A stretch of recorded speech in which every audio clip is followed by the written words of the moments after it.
السلام علیکم ورحمۃ اللہ وبرکاتہ۔ آج کل گھروں کے اندر بچوں کی شرارتوں کی وجہ سے، بیماریوں کی وجہ سے، ذہن کی کمزوری کی وجہ سے، پڑھائی نہ کرنے کی وجہ سے ماں باپ بہت زیادہ پریشان ہوتے ہیں۔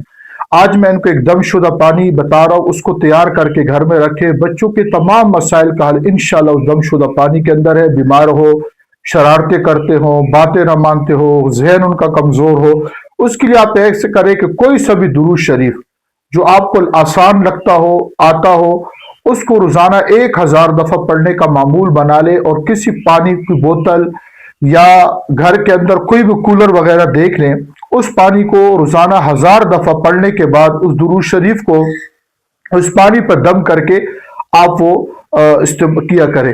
اس کو چائے کے اندر بنا کر دے، کھانے میں دے، کھانے کے اندر جو پانی ڈالا جاتا ہے اسی دم شدہ پانی سے آٹے کے اندر اسی کو، اور بچوں کو اس میں پلائے۔ انشاءاللہ شرارتیں، بیماریاں، کن ذہنی سب کچھ ختم ہو جائے گا۔ السلام علیکم۔